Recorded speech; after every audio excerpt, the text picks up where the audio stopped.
Bonjour à tous et bienvenue sur Tout est possible, le podcast qui vous aide à décrypter vos émotions et à montrer que dans chaque doute, tout est possible. Avez-vous déjà ressenti que vos émotions vous dominaient?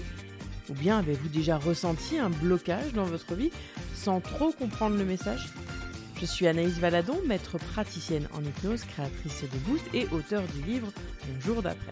Chaque semaine, nous allons décrypter toutes ces situations et c'est à travers des réflexions personnelles, des avis d'experts et des témoignages inspirants que je vais vous montrer que oui, dans la vie, tout est possible. Alors c'est parti pour l'épisode du jour. Bonjour à tous. Aujourd'hui, nous allons parler de quelque chose de vraiment cool, l'hypnose et l'auto-hypnose. Alors, est-ce que vous avez déjà entendu parler de ça? Parce que ces techniques incroyables vont vous aider. Oui, ces techniques vont réellement vous donner un coup de pouce pour vous détendre et pour retrouver confiance en vous. Alors, si vous cherchez un moyen de vous sentir plus zen ou sentir plus sûr de vous, vous êtes au bon endroit. Restez avec moi car cet épisode, je pense, j'en suis convaincue, j'en suis sûre, va changer votre façon de voir les choses et vous aider à découvrir des outils incroyables pour votre propre bien-être, que ce soit mental ou émotionnel. Alors d'où vient cette histoire d'hypnose? C'est une question super intéressante. En fait, l'hypnose, pour être tout à fait transparente, ça date pas d'hier. Ça remonte même à des siècles. Même si à l'époque, je dois vous l'avouer, ça ne s'appelait pas encore hypnose. Les gens utilisaient déjà des techniques de transe, de méditation pour guérir ou même se relaxer. Mais c'est vraiment au XVIIIe siècle que les choses ont vraiment commencé à bouger avec ce super gars qui s'appelle Franz Mesmer. C'est pas le Mesmer d'aujourd'hui qu'on voit en hypnose de spectacle, mais ce Franz Mesmer, c'est un peu le père de l'hypnose moderne. Il était convaincu que tout était lié à un fluide magnétique dans notre corps. Et il a fait des recherches par rapport à ça. Alors même si aujourd'hui on sait que c'est pas exactement ça, il a vraiment ouvert la voie à la compréhension de l'hypnose comme un véritable outil thérapeutique. Alors ici, je ne vais bien évidemment pas vous détailler toute l'histoire de l'hypnose, mais si ça vous intéresse, je vous invite à revenir vers moi, je serai ravie de vous expliquer.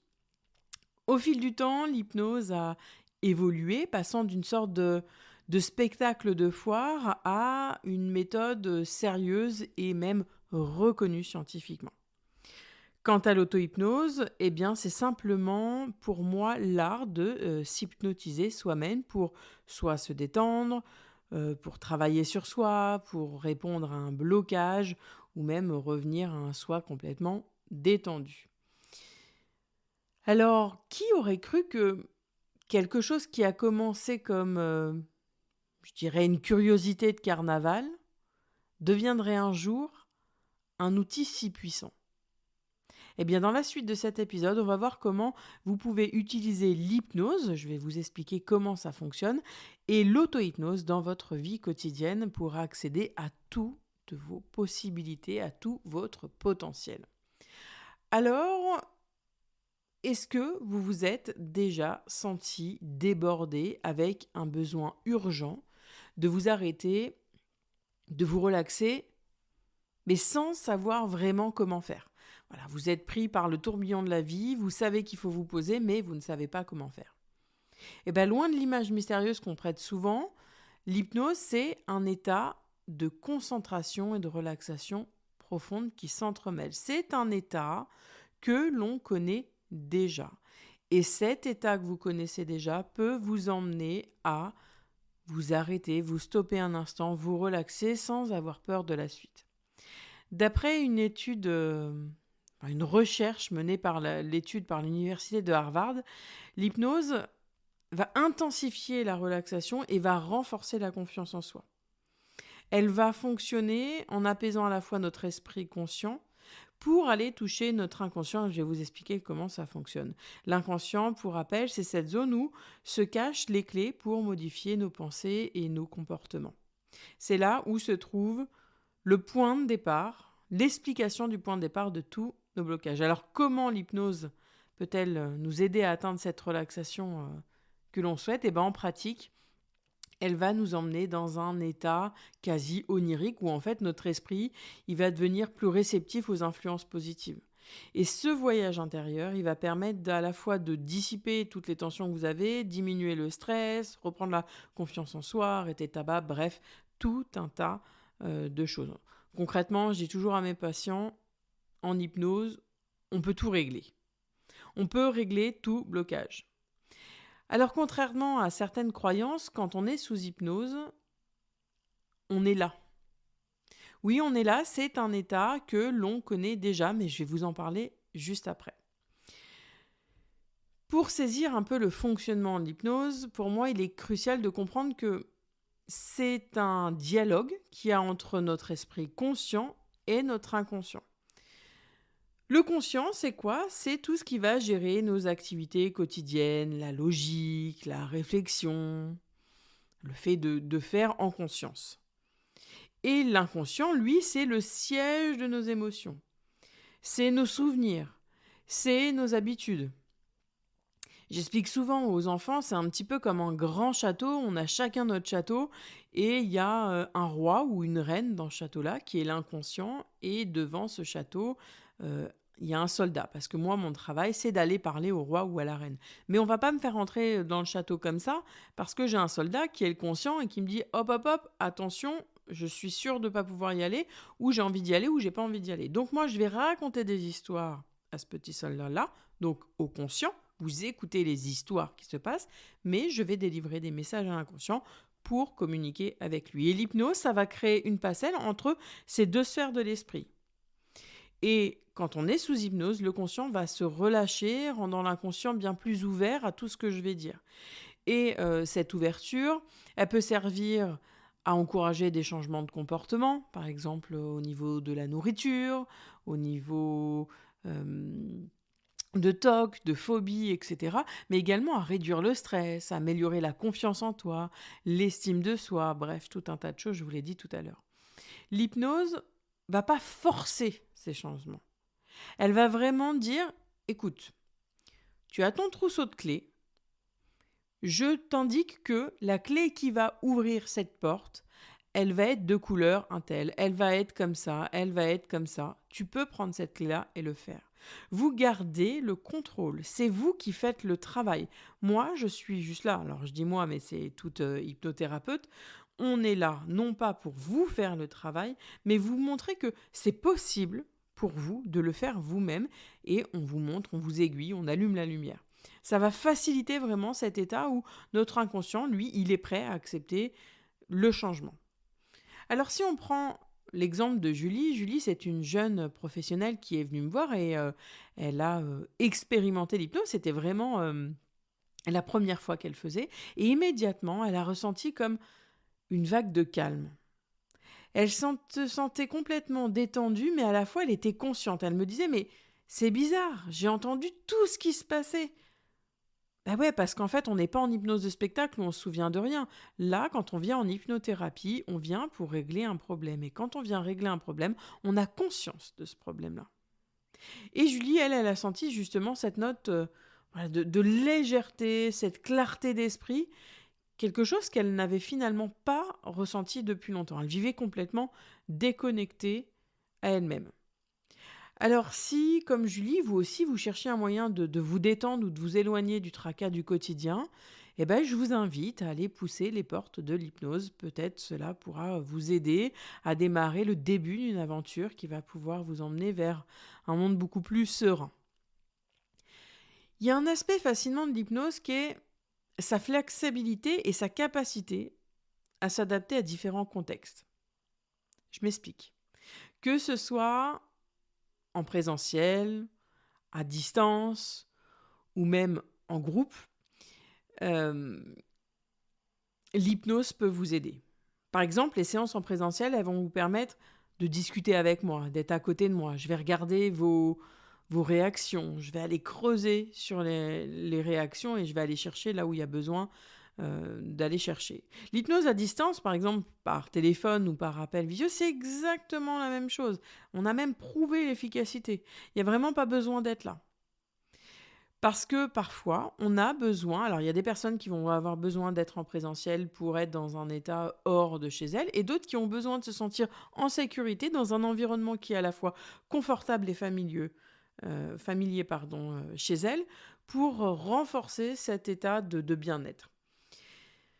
Quelque chose que je fais aussi, c'est les séances de groupe. Les séances de groupe, elles, vont offrir complètement une dynamique différente. On ne va pas aller chercher profondément dans votre problème à vous, mais j'ai tendance à croire qu'on va faire un problème global. Je fais partie des personnes qui pensent que le hasard n'existe pas, et quand vous venez à une séance d'hypnose en groupe, c'est généralement qu'il y a un lien entre toutes ces personnes. Et c'est ce lien-là qu'on va aller chercher pour vous aider à ce que ça soit encore plus puissant, le fait d'être en groupe. On crée un égrégore qu'on appelle. On crée cet égrégore et ça va vous propulser assez rapidement, alors qu'on n'a pas été travaillé sur vous spécifiquement. Mais on ne va pas aller regarder vos réactions spécifiques à vous, mais on va regarder au global. Et chacun de ces formats a ses avantages qui vont permettre soit choisir quelque chose qui vous correspond le mieux, parce que dans tous les cas, il y a quelque chose de positif, mais peu importe le moment de votre vie, là où vous en êtes, vous avez peut-être besoin d'être seul, vous avez peut-être besoin d'être chez vous, vous avez même peut-être besoin d'être en groupe. L'important est que, quelle que soit la méthode que vous allez choisir, l'hypnose va rester un outil puissant pour accéder à cet état de relaxation profonde, entre guillemets, pour induire ces changements positifs. Je vous l'ai dit, l'état d'hypnose est un état de semi-conscience que nous connaissons déjà. Si vous conduisez, si vous regardez la télé, si vous lisez un livre, vous êtes en état d'hypnose. Et mon travail à moi, c'est de vous ramener dans cet état-là pour aller parler à votre inconscient. Par exemple, quand vous regardez la télé, que vous regardez les informations, que vous commencez même à somnoler, vous êtes sûr que la nuit va être un peu agitée, ou même que le matin, vous allez vous réveiller un peu ronchonchon. Pourquoi ? Parce que votre inconscient, il va avoir capté toutes les mauvaises informations, toutes les nouvelles négatives, et va transformer ça dans votre inconscient. Je dis toujours, et encore plus aux enfants, l'inconscient est bête et discipliné. Si vous lui dites que le ciel est vert, il va dire « Ok, le ciel est vert ». Il n'a pas de passerelle, il fait des associations, parfois toutes bêtes. J'ai des personnes qui sont venues me voir et qui avaient peur d'une couleur, d'une odeur, d'un lieu. Pourquoi ? Parce que leur inconscient a associé ce moment précis avec la mort. Voilà comment ça fonctionne. L'inconscient fait des mauvaises associations et à travers l'hypnose, on peut aller dépatouiller toutes ces petites choses-là pour vous permettre de vous libérer. Pendant cet état d'hypnose, il se passe plusieurs choses. Vous pouvez avoir des effets, et ces effets-là, pendant et après la séance, je vais vous en parler à la fin, en troisième partie de ce podcast, parce que là, j'aimerais explorer avec vous quelque chose d'assez intéressant. On voit qu'on peut travailler l'hypnose en présentiel avec un thérapeute, à distance, en groupe, mais on peut se penser aussi sur une facette encore plus personnelle de cette pratique qui est l'auto-hypnose. Et cette technique, elle va vous offrir une autonomie incroyable. Ça va vous permettre à chacun d'explorer et de bénéficier de l'hypnose à votre propre rythme et selon vos propres besoins. L'auto-hypnose, pour moi, elle ouvre un nouveau champ de possibilités. Ça va vous donner vos clés, c'est vous qui allez retrouver ce trousseau de clés-là, et c'est vous qui allez chercher quelle est la clé pour ouvrir cette porte-là. Alors, est-ce que vous avez déjà réfléchi à comment vous pourriez gérer le stress, les tensions de la vie quotidienne par vous-même, sans personne, où vous soyez et à tout moment? Eh bien, l'auto-hypnose peut vous aider parce que c'est une technique que vous pouvez maîtriser et utiliser pour atteindre un état de détente profonde. Elle s'appuie donc sur les principes de l'hypnose, mais l'avantage, c'est que c'est vous qui allez être aux commandes. Et apprendre l'auto-hypnose, c'est, pour moi, acquérir un outil précieux pour diminuer l'anxiété, surmonter le stress, arriver à s'endormir ou même à trouver les chiffres du loto si vous avez envie d'aller les chercher, il n'y a aucun problème. Et en pratiquant cette auto-hypnose, vous allez commencer par ce moment où vous allez vous mettre dans un état de détente, de concentration, en vous concentrant soit sur votre respiration, soit en utilisant la visualisation. Il existe des millions de méthodes. Si vous avez des questions, si vous êtes intéressé par une formation d'auto-hypnose, venez vers moi, je serai ravie de vous répondre et même de créer cette formation pour vous. Dans cet état, votre esprit conscient, il va pouvoir se calmer et votre inconscient, lui, va devenir beaucoup plus réceptif. Et là, vous allez pouvoir introduire des pensées qui sont positives, qui vont vous rassurer ou même avoir des réponses à certains blocages. Cette méthode, elle est idéale. Vraiment, elle est idéale pour instaurer des changements positifs dans votre, dans votre réponse au stress et à l'anxiété, mais parfois on a besoin de se sentir accompagné, mais ça c'est ma petite parenthèse et il n'y a aucun problème avec ça parce que l'auto-hypnose demande de l'entraînement. Si vous n'y arrivez pas la première fois, c'est tout à fait normal. C'est en le faisant 1 fois, 2 fois, 3 fois que vous allez réussir. Par exemple, si on prend l'exemple de Laura, Laura, c'est une chef de projet. Et durant ses pauses déjeuner, elle pratique l'auto-hypnose. On l'a vu ensemble lors d'une journée formation. Elle a appris à le faire et elle a appris à se concentrer sur sa respiration et aller dans son lieu ressource. Le lieu ressource, c'est un lieu que l'on a créé ensemble dans lequel elle se sent bien et elle se sent en sécurité. Et le fait d'aller en auto-hypnose tous les midis, ou en tout cas un midi sur 2, ça lui a permis de se relaxer rapidement, de reprendre de l'énergie pour reprendre son travail avec un esprit complètement revigoré et plus focus. Alors si vous aspirez à gérer votre stress de manière totalement autonome, je vous conseille de tester l'auto-hypnose. Commencez par des techniques simples, que ce soit à travers la respiration ou votre lieu ressource, parce que ça peut vraiment vous aider. Et pour vous, chers auditeurs, qui écoutez et qui sont désireux en tout cas d'approfondir votre pratique de l'auto-hypnose, j'ai conçu un boost auto-hypnose. Donc là, c'est semi-auto-hypnose, c'est-à-dire que c'est moi qui vais vous guider à faire votre auto-hypnose et vous le retrouverez sur www.anaïsvaladon.com, mais comme d'habitude, je mets les coordonnées juste en dessous de ce post. Alors, je vous ai dit, j'allais parler des effets pendant et après la séance. Durant une séance d'hypnose, je vous l'ai dit, notre corps revient à un état que nous connaissons déjà quand on conduit, quand on lit un livre, quand on regarde la télé. On va retourner dans cet état-là, on va focaliser en tout cas notre attention de manière détendue où le monde extérieur devient un peu plus flou et moins important. On peut voir que le rythme cardiaque peut ralentir, la respiration ralentir, c'est signe d'une relaxation profonde. Mais on peut également avoir les yeux qui papillonnent, les pieds et les mains qui s'engourdissent ou même les émotions qui peuvent monter. Les muscles peuvent se détendre complètement, laissant place à une sensation à la fois de confort mais aussi de grand lâcher-prise. Alors je vous l'ai dit, il est courant, mais ce n'est pas obligatoire pendant ces moments de ressentir des réactions physiques.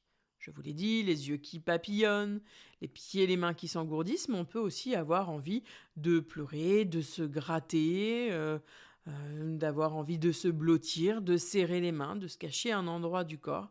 Eh bien ça, c'est une réponse émotionnelle ou physique à cette séance que nous sommes en train de faire. Alors quand on est en présentiel, eh bien on va... je vais en tout cas regarder vos réactions et en regardant vos réactions, je vais pouvoir voir là où il y a besoin d'aller creuser. Si vous faites via les boosts, donc sur mon site internet, qui sont des séances d'hypnose que vous pouvez écouter à tout moment quand vous le souhaitez, observez vos réactions et notez-les après et revenez me voir, revenez m'envoyer un message ou un mail pour me dire ce que vous avez ressenti et je vais vous donner toutes les explications. Ça, c'est pour tout ce qui est réaction du corps au niveau de la séance. Mais il y a des résultats aussi 3 semaines après la séance. Et les bienfaits de cette expérience, ils vont commencer à se manifester de manière totalement plus concrète, c'est 3 semaines après. Mes patients, ils vont décrire un grand bien-être général. Moi, quand je le fais, j'ai cette sensation que ça y est, j'ai débloqué quelque chose et je vais pouvoir y aller. Donc, ça peut s'apparenter, si j'ai travaillé sur le poids, à moins de crises alimentaires, à arrêter de réfléchir par rapport à l'alimentation, bien évidemment, à m'endormir beaucoup plus facilement, mais aussi à débloquer certaines opportunités, qu'elles soient professionnelles ou personnelles. Ça, c'est des situations qui peuvent se passer après les séances. Alors, je vais vous donner quelques exemples, si vous êtes d'accord. On va parler de Marc. Marc a 35 ans, il est ingénieur et il est venu me voir parce qu'il avait des problèmes de sommeil. Donc, il m'a envoyé un petit mail en disant, voilà, Anaïs, j'ai vu que tu faisais un boost sur le sommeil, j'y arrive plus, voilà. Est-ce que tu penses que celui-ci va m'aider? Il faut savoir que avant l'hypnose, Marc, chaque nuit, c'était un combat. Il se tournait, il se retournait, l'esprit était une fois là, il pensait au repas de ce soir, à ce qu'il allait faire demain, bref, il tournait en rond et il n'arrivait pas à ressentir. Et après 2 écoutes de ce boost-là, il a ressenti une transformation incroyable. Dès que sa tête, elle touchait l'oreiller, eh ben c'est comme si, paf, on appuyait sur le bouton et il sentait une vague de calme l'envahir. Et aujourd'hui, il le dit, le sommeil, il vient naturellement, il se réveille voilà, comme un bébé qui fait ses nuits, prêt à affronter la journée. Quant à Léa, elle a 42 ans, elle est enseignante et elle m'est venue me consulter pour un arrêt du tabac et voilà ce qu'elle m'a écrit.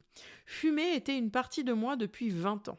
J'étais nerveuse à l'idée de l'hypnose, mais dès la première séance, j'ai senti un déclic. C'est comme si un poids était enlevé de mes épaules. Maintenant, l'odeur du tabac me laisse indifférente et je ressens même une profonde fierté et un immense soulagement de m'en être libérée. Bravo Léa, vraiment, moi je suis tellement fière de mes patients quand je reçois ça, parce que c'est eux qui font la transformation. Sarah, elle a 28 ans et elle a utilisé le boost grignotage parce qu'elle m'a écrit qu'elle mangeait sans cesse, surtout quand elle était stressée. Et c'est exactement ces premières lignes qu'elle m'a écrites. Elle me dit « Aide-moi, je mange sans cesse, surtout quand je suis stressée. » Ok, donc je l'ai dirigée sur le boost qui lui convenait et à la suite de ses écoutes, elle a éprouvé, elle, une grande sérénité qu'elle n'avait jamais ressentie auparavant. Elle a commencé à réécouter les signaux de son corps. Et maintenant, elle sait que dès que le stress monte, elle peut faire autrement que par la nourriture. Elle peut faire autrement que se jeter sur les paquets de gâteaux parce qu'elle a compris qu'il y avait quelque chose qui la gênait. Quant à Julien, il a 30 ans, il est musicien et il est venu me consulter pour améliorer son estime de soi. Quand Julien est venu me consulter, il m'a fait part de son rêve. Son rêve, c'était de monter sur scène. Mais la peur le paralysait. Il était bloqué. Et donc, on a été voir dans son inconscient qu'est-ce qui faisait qu'il était bloqué. On a été voir qu'en effet, et je le dis avec l'autorisation de Julien, qu'il y avait un événement, que quand il était à l'école, on s'était moqué de lui et on est retourné dans cet événement-là pour qu'il puisse s'en débarrasser, pour qu'on puisse couper les liens avec ce qui s'est passé pour le débarrasser de ces chaînes invisibles qui l'empêchaient justement de monter sur scène. Aujourd'hui, je peux vous le dire, il monte sur scène avec confiance, avec fierté, il se sent fier et surtout il se sent ancré. Et ça, c'est vraiment important. Alors si vous aussi, vous voulez faire partie de ces témoignages, je vous invite à découvrir l'hypnose et à me faire part de vos retours. Voilà, nous arrivons au terme de ce doux voyage dans le monde qui est fascinant de l'hypnose et l'auto-hypnose. Je ne sais pas si ça s'entend, mais je suis une réelle passionnée de cette technique-là parce que je suis persuadée que l'on peut aider des millions de personnes sur n'importe quelle problématique. Je ne vous en ai pas parlé dans ce podcast-là, mais aujourd'hui, on fait des opérations sous hypnose. À quel point c'est puissant. On a donc exploré comment ces 2 outils-là, que ce soit l'hypnose ou l'auto-hypnose, va vous offrir un havre de détente dans tout ce qui se passe aujourd'hui, comme ces techniques-là peuvent être des alliés précieux pour votre confiance en vous, votre estime de vous et tout autre sujet. Mais souvenez-vous une chose, c'est que l'hypnose, ce n'est pas un tour de magie. C'est comme un pont entre notre inconscient et notre conscient, dans là où on va trouver notre force, notre sérénité, etc. On a vu comment Julie, elle, l'hypnose, lui avait ouvert les portes d'une relaxation profonde et d'une clarté mentale, ou même Laura qui a géré son stress et qui a retrouvé son calme intérieur et je vous encourage donc à explorer ces techniques, à faire de l'hypnose une pratique régulière et à découvrir par vous-même l'immense potentiel qu'elles détiennent pour votre épanouissement personnel et professionnel. Chaque étape dans cette exploration, pour moi, est un pas vers une version beaucoup plus sereine, beaucoup plus confiante de vous-même. Rappelez-vous, dans le voyage qu'est le bien-être et la confiance en soi, tout est possible. Merci de m'avoir écouté et je vous dis à la semaine prochaine pour un nouveau chapitre de découverte et de transformation personnelle. J'espère que l'épisode du jour vous a plu. Si c'est le cas, n'hésitez pas à le faire savoir en partageant l'épisode, en me taguant pour que je puisse vous remercier et répondre à vos questions. Pour ne manquer aucun épisode, je vous laisse également vous abonner sur votre plateforme d'écoute préférée. Et je termine cet épisode pour vous souhaiter une excellente journée. Et je vous dis à la semaine prochaine pour un nouvel épisode.